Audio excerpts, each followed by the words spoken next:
Gue mau tahu nih ada berapa orang yang kenal dengan pembunuh berantai dari Indonesia ini, guys. Karena ini tuh nggak kalah sadisnya sama serial killer internasional, guys. Karena korbannya juga puluhan orang, bukan 1-2 orang. Namanya tuh Ahmad Suraji, guys. Dukun yang lahir di Sumatera Utara. Dikenal dengan nama Dukun AS dan dipercaya memiliki kekuatan spiritual atau supranatural yang udah tinggi banget katanya.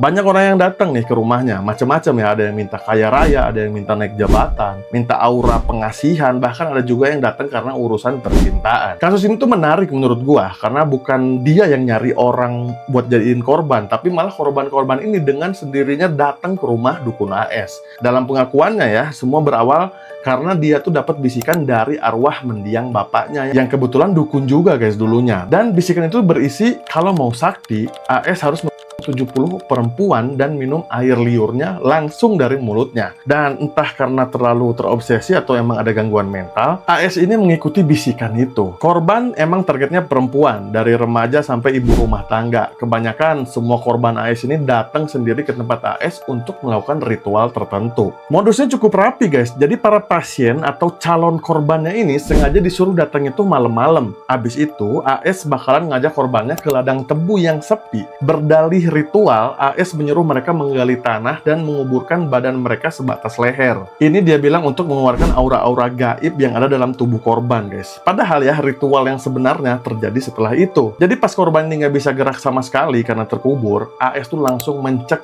leher mereka hingga nyawanya hilang dan mulai meminum air liur dari jasad korbannya sebelum menguburkannya di ladang tebu itu. Nggak ada yang sadar, guys, tentang ini ya. Orang-orang anggap semua orang yang hilang itu emang sengaja pergi aja dari kampung mereka gitu. Jadi nggak ada yang benar-benar nyari. Sampai akhirnya, guys, bertahun-tahun kemudian kasus ini tuh kebongkar. Salah satu korban yang bernama Nining dinyatakan hilang setelah terakhir terlihat bertemu dengan Dukun AS. Di situ polisi mulai mencurigai ya dan melakukan investigasi. Dan bener aja, guys, di rumah AS ditemukan beberapa barang bukti yang mengarah ke Nining. Di situ AS ditangkap dan mengakui perbuatannya. Part gemesnya nih ya, dia dengan tenang mengakui perbuatannya ke Nining dan juga mengakui perbuatannya ke korban-korban lain. Dia malah bilang gini, harusnya 70 orang yang saya bunuh, tapi belum kesampaian. Katanya gitu, guys. Nah, akhirnya jasad-jasad korban ditemukan dengan jumlah 42 orang. Ini bikin AS ini jadi terkenal ya sebagai serial killer mematikan dari Indonesia. Setelah kurang lebih 9 tahun setelah penangkapan, AS akhirnya dieksekusi mati oleh regu tembak yang terkait.